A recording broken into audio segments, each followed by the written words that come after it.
Hello everyone, this is Abhilekha and welcome to hope in millions. अगर आप मेरे channel पर नए हैं तो प्लीज़ मेरे चैनल को सब्सक्राइब ज़रूर कर लीजिएगा, और अगर आप पहले से मेरे चैनल पर बने हुए हैं तो बेल को हिट करना बिल्कुल मत भूलिएगा, क्योंकि उसी के थ्रू आपको नोटिफिकेशंस मिलती रहेंगी। मेरी आज की वीडियो का जो टॉपिक है वो आपने थंबनेल पर देख ही लिया होगा। और अगर वेडिंग सीज़न चल ही रहा है और अगर आपके खुद की भी शादी है तो आप ब्राइड बनने जा रही हैं, तो कुछ ऐसी चीज़ें जो ज़्यादातर मिस्टेक्स हो जाती हैं ब्राइड से, वो आप ना करें, इसलिए मैं ये वीडियो लेकर आई हूँ। और अगर आपके आसपास या आपके फ्रेंड्स फैमिली में कहीं मैरिज है तो आप अवॉइड कीजिएगा कि जो होने वाली ब्राइड है उनसे मिस्टेक ना हो। तो चलिए आज की वीडियो को शुरू करते हैं। ब्राइड की जब हम बात करते हैं तो सबसे पहले हमारे माइंड में आता है मेकअप। और मेकअप में बहुत सारी ऐसी मिस्टेक हो जाती हैं, चाहे आपको मेकअप आता है या थोड़ा बहुत आता है या बिल्कुल नए हैं आप मेकअप में, तो कुछ ऐसी मिस्टेक्स हो जाती हैं शादी वाले दिन कि आप लोग शायद सोचते हैं कि अगर ये मैंने पहले सोच लिया होता तो ये सारी जो कमियां रह गई हैं वो नहीं होती। फर्स्ट ऑफ ऑल, जब भी आप मेकअप आर्टिस्ट के पास जाते हैं और जो भी वो आपका मेकअप करते हैं एंड में, क्योंकि वो ज़्यादातर अपने ही प्रोडक्ट्स यूज़ करते हैं, तो मैं आपको सजेस्ट करूँगी कि जब भी आप अपने प्रोडक्ट्स को चूज़ कर रही हैं साथ उन्हें ले जाएं, या तो एक बार अपना मेकअप पहले करा के देख लें अपने मेकअप आर्टिस्ट से। और अगर वो ऐसा नहीं करते हैं तो मतलब शादी वाले दिन अगर आपका मेकअप अपने प्रोडक्ट से करते हैं तो भी आप शादी से पहले अपने प्रोडक्ट से एक बार मेकअप करा कर ये देखिएगा कि वो वेडिंग वाले दिन अच्छा ग्लो आ रहा है या नहीं, या फिर आपको जो आपने प्रोडक्ट्स लिए हैं उसमें कुछ और ऐड करने की ज़रूरत है या नहीं। और अगर शादी वाले दिन एक चीज़ जो सब ब्राइड से मिस्टेक हो जाती है, क्योंकि ज़्यादातर हम पार्लर में जाके तब तैयार होते हैं और जो ब्राइड्स हैं वो तैयार होती हैं,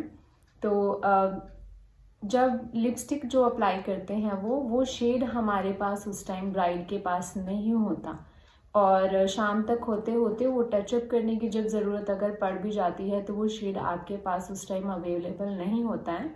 तो आप ट्राई करें कि वो शेड आपके पास हो, या फिर आप उनसे वैसा ही कोई शेड ले लें, ताकि आपको अगर लास्ट मोमेंट पे कभी भी टचअप करने की ज़रूरत पड़े तो आप कर सकती हैं।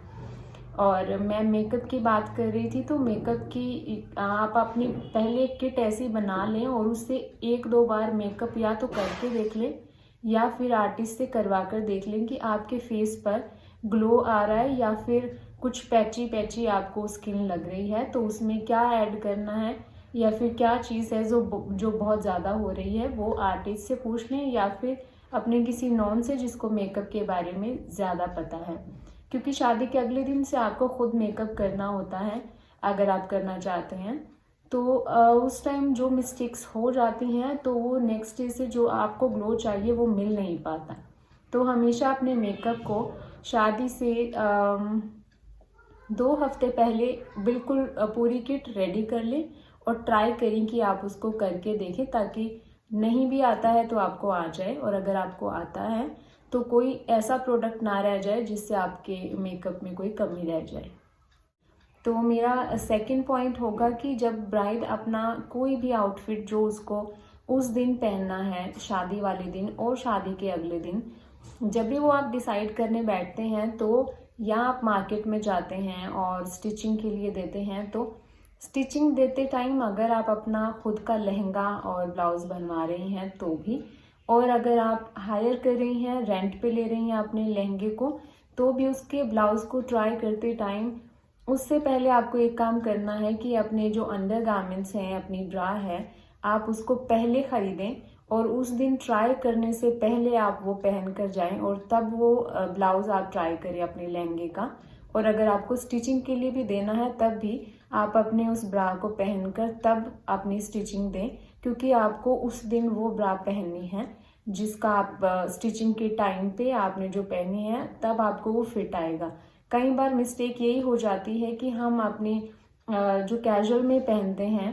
अंडरगारमेंट्स, उनके वो ही हम साइज दे के आते हैं, लेकिन जिस दिन हमें ब्राइड बनना है वो हमारे स्पेशल डे वाले दिन, हम उस दिन कुछ और अपने अंडरगारमेंट्स पहनते हैं और फिर शायद फिटिंग का इशू आ जाता है। तो जब भी आप ये चीज़ करें कि आपको फिटिंग के लिए कोई चीज़ देनी है, जिस दिन आपको शादी वाले दिन, अपनी वेडिंग के दिन जो पहननी है, तो ये चीज़ें जो असेंशियल हैं पहले से खरीद कर रखें और ध्यान रखें कि जब भी आप मेजरमेंट दें तो वो चीज़ आपके पास हो या आपने पहन रखी हो, तब आप अपना मेजरमेंट ब्लाउज का दें।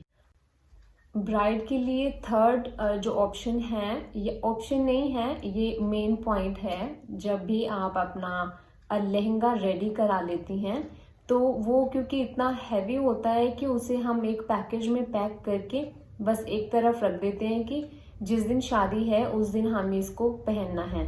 और उसको कोई टच भी नहीं करता, हम उसे ऐसी जगह पे रख देते हैं। फर्स्ट ऑफ ऑल आप उसे हैंग करें, बहुत अच्छी तरीके से उसको हैंग करके रखें। सेकंड, आप उसको अपनी शादी से 15-20 डेज पहले रेडी करा लें। अगर हायर भी कर रही हैं तो भी आप उसको वहाँ अच्छे से ट्राई करें, देखें कि आपको वो सही से फिट आ रहा है या नहीं आ रहा है। नहीं तो अपना मेजरमेंट देके उसको अच्छे से फिट कराएं। और जब आप उसको रेंट के लिए लेने जाएं तो देख लें कि आयरनिंग सही हुई है या नहीं, ड्राई क्लीन सही किया है या नहीं, और उसमें कहीं क्रीज तो नहीं है। तो ये चीज़ आप ध्यान रखें। और अगर आपका खुद का लहंगा है तो 15-20 डेज पहले भी अगर आपने उसको ले लिया है तो आप उसको 2-3 बार ट्राई करके देखें, ताकि आप उसको पहनने में कंफर्टेबल हो जाएं। अगर आपको कहीं से चुभता है या नेक बड़ा है या आप उसके साथ जो ज्वेलरी पहनने वाली हैं वो सही से मैच नहीं हो रही हैं, तो आप फिर ये इन चीज़ों पर अपने ध्यान दे सकती हैं।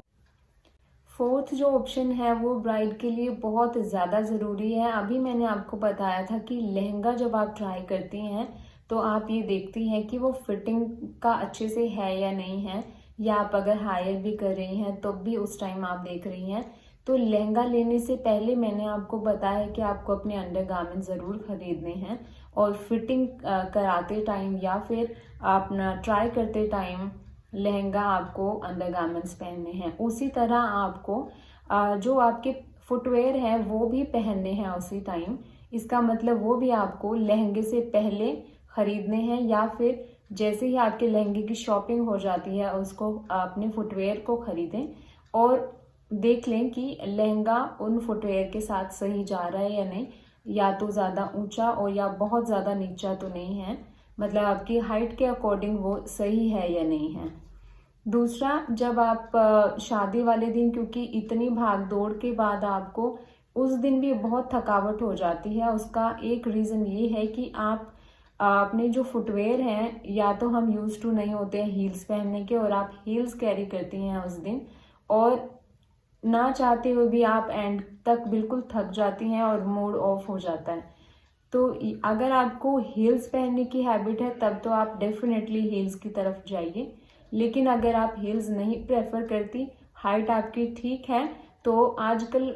जुतियाँ बहुत अच्छी आ रही हैं, या फिर विदाउट हील ऐसे फुटवेयर आ रहे हैं जो आप अपने लहंगे के नीचे पहन सकती हैं और वो बहुत खूबसूरत भी लगते हैं। ऐसे फुटवेयर लीजिए लहंगे के नीचे भी, क्योंकि उस दिन वो इतना दिखाई भी नहीं देते कि आपको ज़रूर उसको बिल्कुल कलर मैच करके लेना है। कोई ज़रूरी नहीं है अगर आप रेड या मरून लहंगा ले रहे हैं तो आपका फुटवेयर भी सेम कलर का हो। आप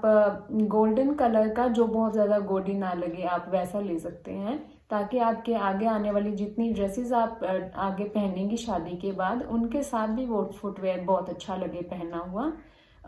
मैंने जुतियाँ आपको बताया है कि आप वो पहने, क्योंकि जुतियाँ काफ़ी सारे आपके जो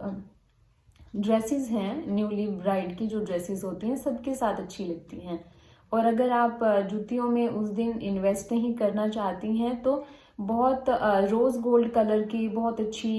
हील्स आ रही हैं, और प्रेफर करें कि पेंसिल हील अपने लहंगे के नीचे नहीं पहने, क्योंकि वो कहीं ना कहीं अटक जाती है। लहंगे के जो नीचे वर्क होता है या लेस होता है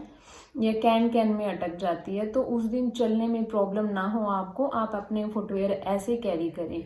अभी रेड बिंदी का बहुत ज़्यादा ट्रेंड आ गया है और वो बहुत अच्छी भी लगती है लहंगे के साथ, जो प्लेन बिंदी होती है रेड। साइज़ आप अपने फेस के अकॉर्डिंग देख सकते हैं, आपके फेस पे बड़ा साइज़ अच्छा लगता है, मीडियम लगता है या छोटा लगता है, तो आप अपनी जो वेडिंग का डे है उस दिन भी उसको कैरी कर सकती हैं। और अपने आने वाले अगले सारे स्पेशल डेज में आपको शायद कहीं पार्टीज में जाना है, या और कहीं आपको लंच डिनर के लिए कहीं भी जाना है, या घर पे आपसे कोई मिलने आ रहा है, तो वो रेड बिंदी हर ड्रेस के साथ अच्छी लगती हैं, तो उसको कैरी करना बिल्कुल ना भूलें। तो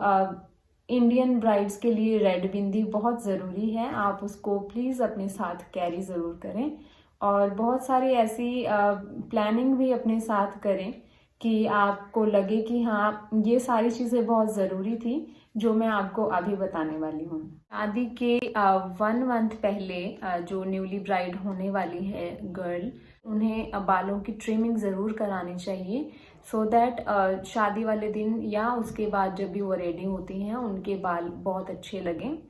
और जैसे ही मैरिज की डेट फिक्स होती है, अपनी आईज पे आप वैसलीन लगाना शुरू कर दें, उससे आपकी आई लैशेज़ और आईब्रोज में ग्रोथ अच्छी होगी और शाइन भी आएगी। ये मैंने खुद ट्राई किया है कि आई लैशेज़ बढ़ती हैं जब हम उन पे वैसलीन रात को अप्लाई करके सोते हैं, और आंखें जो आसपास का जो एरिया है वो ड्राई भी नहीं होता है, तो आपको आई रिंकल की प्रॉब्लम बहुत जल्दी नहीं आती है।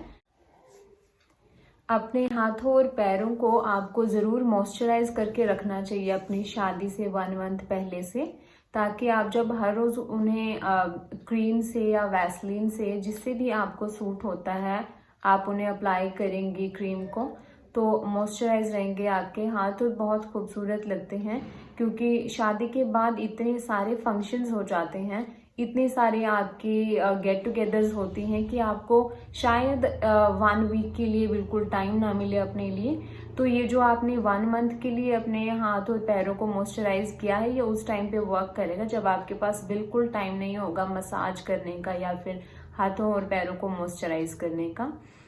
और ये होने वाली ब्राइड के लिए बहुत इम्पोर्टेंट है कि वो अपने पैरों को, क्योंकि वेडिंग सीज़न ज़्यादातर विंटर सीज़न में ही आता है, तो अपने पैरों को कवर करके रखें शादी से पहले। अगर आप शॉपिंग के लिए बार बार भी जा रहे हैं तो भी अपने पैरों को कवर रखें, क्योंकि हील्स क्रैक अच्छी नहीं लगती हैं। और अगर आप वैसे भी वेडिंग गेस्ट भी जा रहे हैं तो भी ये उनके लिए भी बहुत ज़रूरी है कि हाथ पैरों को मॉइस्चराइज ज़रूर करें। और अगर हील्स में क्रैक है, तो अगर आपने जैसी हील्स कैरी की हैं, अगर उसमें शो ऑफ होता भी है आपका पैर का कोई भी हिस्सा, और अगर उसमें क्रैक्स हैं तो अच्छी नहीं लगती, तो आप बहुत अच्छे से अपने पैरों को क्लीन अप करके क्रीम लगा के और रात को सॉक्स ज़रूर पहन के सोएं, तो बहुत उससे आराम भी मिलता है और आपके पैर और सुंदर हो जाते हैं। तो ये आप ज़रूर ट्राई करें।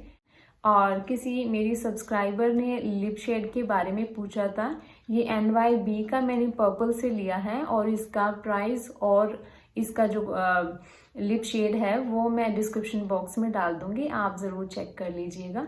कि इसका शेड नंबर क्या है। और ऐसे ही आप अच्छे कमेंट्स कीजिए मेरी वीडियो पे। मेरी वीडियो अगर आपको अच्छी लगे तो इसको शेयर ज़रूर कीजिएगा अपने फैमिली एंड फ्रेंड्स में, क्योंकि वेडिंग सीज़न में ऐसी वीडियोस सबके काम आती हैं। मे बी कोई ना कोई ऐसा जो पॉइंट है शायद उनके भी काम आए और मेरी वीडियो उनको अच्छी लगे। तो please subscribe my video, share it, और अगर आपको अच्छा लगता है कोई भी पॉइंट तो प्लीज़ कमेंट करके मुझे ज़रूर बताइएगा कि आपके लिए या रिलेटिव्स के लिए ये हेल्पफुल रहा है। So thank you so much for watching my videos.